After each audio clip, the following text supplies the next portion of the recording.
What's going on, folks? You want to drive with Big Daddy? How you doing this morning? Right now it is 37 degrees as I drive to work here on good old highway 169. I still think they should they should rename it 469. I would actually try to buy a house on this strip just so I could have my address. You live over there on 469 Boulevard. Oh yeah, boy, all day. Good morning, folks. Goddamn, I know I'm starting my shit up already, but I want to jump into this. There's a question I get asked a lot. I have been getting this asked a lot, and I've been asked it before, and I think I've answered it, but I'm going to answer it again. And it always starts off with, Big Daddy, what's your take on magic and who taught you? Oh, magic comes in many forms. You look outside right now, especially the folks in Flagstaff, take a look. Right now, it's snowing its ass off. Over here, it's raining its ass off. Well, it's not raining. There's fog with some light rain. Sunshine coming through. Somewhere else, there's a hurricane going on. Somewhere else in the world, there's a big-ass tsunami. Somewhere else in the world, there's a flood. Nature is magic. If you take a look around you, it's happening every single damn day. And a lot of folks like, oh, whatever, magic is, they think magic is something that they see in books, read in books, see on TV, shit like that. Hell, there was a client I used to have at my old massage spot. She asked me about my background, and I told you I'm a magic person. Damn right, I'm a magic man. And right away, she thought it was black magic. It was this, it was that. My lovely former co-workers gave her my number, which is complete HIPAA violation. They gave her my number. She called me, so I had to explain to her what I meant by magic and explain till she felt comfortable, because she said she didn't feel comfortable.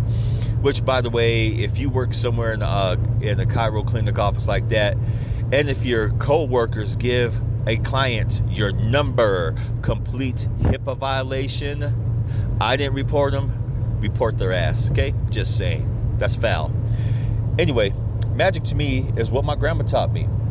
It could be, it was in the kitchen. It was, learning some spells. It was learning about life.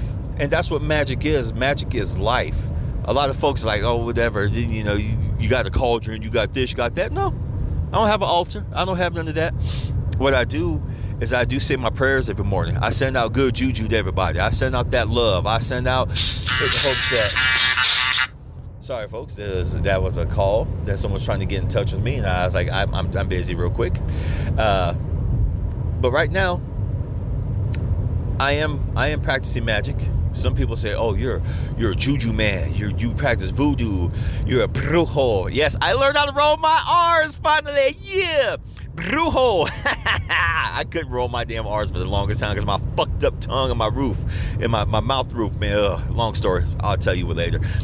I don't know. I don't know what you can call me. Just call me Philip. Call me Big Daddy, because I do use it. I do use magic. I don't use it against people willingly. I ask them, hey, can I say a prayer for you? Stuff like that. I always end it in blessed be, or I tell them in the name of your creator. And some people will say amen. Some people will say, the names of different creators. I can't name them all right now because I'm driving and trying to concentrate on doing the podcast. Yes, I know, folks, I'm driving and doing a podcast. Goddamn, you can talk shit later. A lot of folks are in spirituality, which, spirituality is a form of magic. Your prayers, going to church, your religion, that's a form of magic.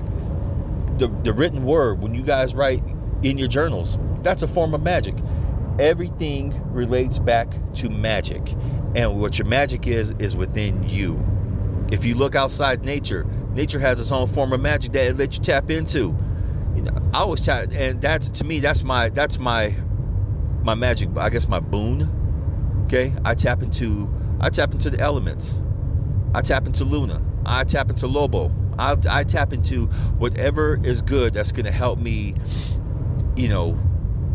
get a boost to what I'm trying to project out into the world today. And it works. It works for me. Quick story. I always tell this. My grandma, she was a magic woman. A curandero. I ain't gonna roll my R's in that one because my mouth is dry. Don't make fun of me. So I always tell the story there was a lady, some neighbors who lived down the way when I was a kid. They came to her, said, no, Abuela, can you help us, with how my wife make babies? She's having trouble. She said, okay. So a couple days later, rolled out the table and had her lay on and made her comfortable and everything. And she said, "Mijo, you gonna help me?" I said, "Okay, goody." I always had to be underneath my grandma's ass. She said, "You're gonna hold these eggs. You can hold these eggs for a little bit, okay?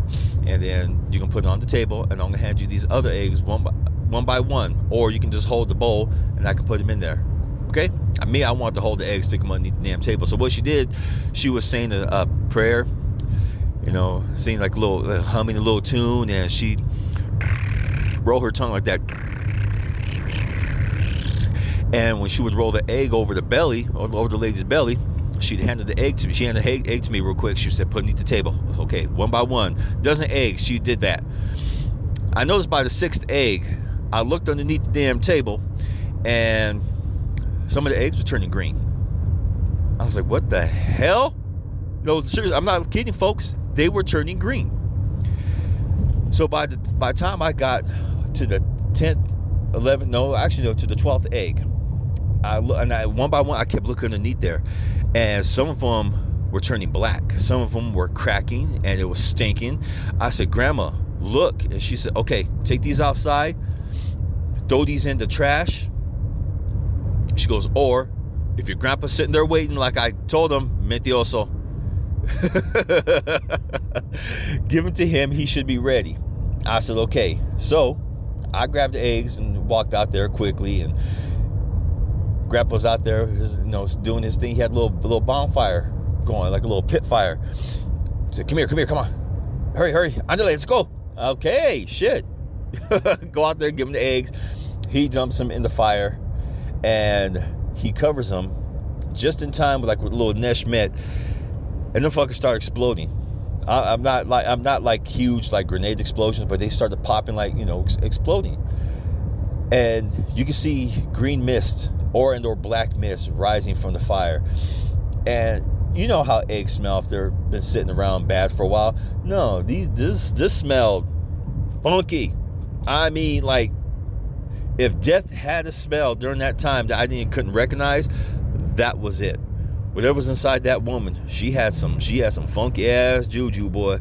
So after that, I went inside real quick. My grandma, of course, washing her off with some kind of oil, saying the prayer with her and stuff like that. And she grabs my hand. She goes, "Come on, join in the prayer." She goes, "You don't say nothing, just hold my hand." Okay, cool. I get to do magic. That's all I was worried about. So after we finished all that, she goes, "Okay, you two go home and make babies." I would say less than 24 hours after she was finished. About a month and a half after, she came over.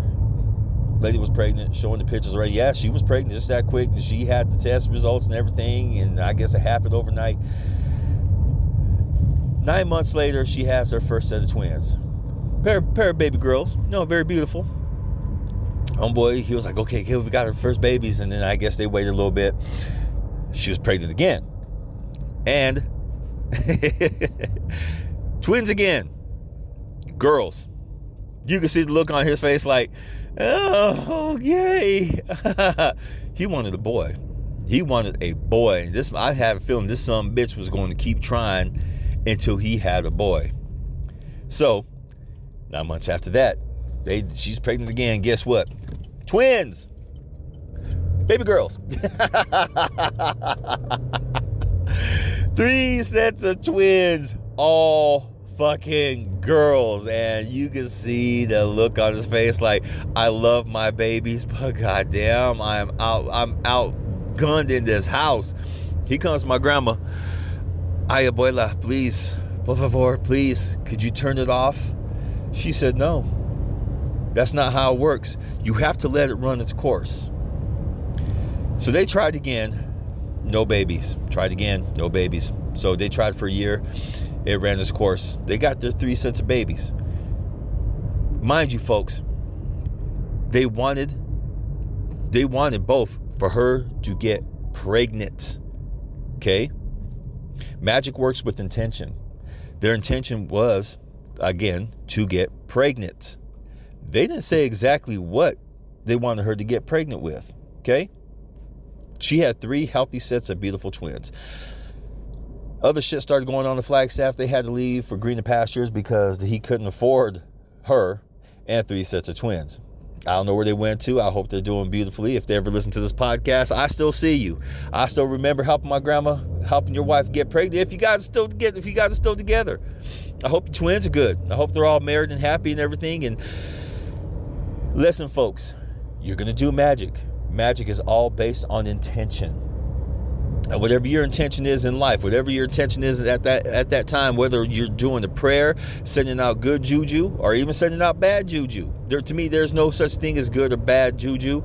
It's the intention of the person. Just remember, that shit comes back to you. So be careful. Be careful when you're dealing with magic. I know a lot of you say, oh, I can do magic. Magic is every day. Yes, all of us do magic every single day when we wake up. When we wake up, what are we thinking? What are our thoughts? Are we grateful? Are we glad we're alive? Are you just getting on and go to this shit? That shit builds up, folks. That magic builds the fuck up. So be careful. So that's my history of magic. Yes, I'm a magic man. I use magic every day. I use magic when people get on my damn table, when I have to massage them and stuff like that. Sometimes I don't want to, but then I have to check myself and gather my thoughts and be like, okay, no, they're in pain, they're hurting. I have the ability to help them feel better, not fix. Not I have to remind people all the damn time. Massage therapists don't fix. We facilitate healing. Well, what's the difference? If we could fix, trust me, we wouldn't be charging this shit. I wouldn't be working for this clinic. I'd be working solo, charging some insane amount of prices. And guess what? I wouldn't be living in a room, being lonely, being bored, stuff like that. But then again, that's another form of magic. Putting those words out there, those intentions. And sometimes the magic that you use, folks, it doesn't happen right away. You got a bit of a grace period. You got a bit of a grace period, to help change and reestablish and facilitate your mind. Just remember, what you put out there is what you get back in return. So be careful what you put out there. Be careful with your intentions. If you are interested in magic, okay, look inside your heart. Do look up different books about magic, and it's not just a lot of folks talk about Wiccan, paganism, for us Hispanic folks and for indigenous people, you have your ways. Listen to your elders. If your elders have a bit of information for you, some little gems and nuggets of wisdom, listen, that's magic as well. I can't even begin to explain to you how much spoken word and written word is magic. Those are really set in intention. Look at Don Miguel Ruiz, the 4 Agreements. Check out his books, folks. That's magic. The Santa Muerte. It doesn't matter how you say it. Santa Muerta. She's neither good nor bad. Yes, Lady Death. Her whole intention in life is to give you what you ask for. And my people, the Mexican side, we use the full intention. A lot of people, they see the sugar skulls, they think it's fun. And I hear a lot. I'm sorry, I'm going to be a little offbeat here. I hear a lot of white girls, I'm gonna do the sugar skull for Halloween. I tell them, better be careful. What you see as a costume, you're actually putting magic on your face. You're actually putting that intention on your face. And if your intention is go out there and getting some mischief and get drunk and do some so-called wrongdoing, she's listening. You're putting her visage on your face. She's gonna listen. She's gonna give you everything what you ask for. That's why you don't fuck around with some of this stuff. You really don't. You got to be careful with some of this, folks. Magic ain't no joke. Just like a lot of people say, well, organized religion isn't a joke, Philip. You're talking about magic. That goes against God rules and stuff like that. You know what? You know how I feel about God and religion, and I'm not going to get into it right now because I don't feel like hearing the bullshit comments. And to me, they are bullshit comments. So, with that being said, do you, be you. Find what works for you, whether it's religion, praying to God, because there's magic in that. If you want to delve deeper into your ancestry, Look what magic works for you. Just because you're Mexican doesn't necessarily mean you can't delve into Haitian voodoo, because you go to the magic that calls to you. I personally go to many forms of magic because it's nature. Each magic, borrows from nature. Some are more heavily geared towards nature, the elements, and some are more into the spoken word, some are more into the prayers, the beads, the ornaments, all that stuff. Whatever works for you, folks, gravitate to it, study it. If it works for you, cool. If it don't, find another one that does. And if it doesn't work for you, just kindly walk off, say thank you, you're not for me, but blessings anyway. Make sure you leave the same way you left, full of love, full of intention. Cool? I hope that answers your question. For all the people who asked, that was a fun question to ask. To some of my family members who I see you jumping into magic. Jump in. Your big cousin's here for you. Ask me questions, or I'll hit you up. I'll hit you up and do the same thing. Hey, I see what you're doing. I see you. I feel you. What's good? Do you need some help? And to all you other magic users out there, stop being so goddamn secular. Stop being so closed off that you don't want people to come in and stuff like that. Magic is there for everybody. If you're being closed off, if you're being a fucking punk about the shit, you're not part of our coven. You're not part of our circle. You're not part of our group. How do you expect people to learn? Or unless you really don't want people to learn, you want people to keep people closed off and keep being the fucking dick. Yes, I said a fucking dick. So don't be a fucking dick. Help people. This is what magic is about. I love you all. Time to head into work. And as always, go on a goddamn adventure and mwah! Peace.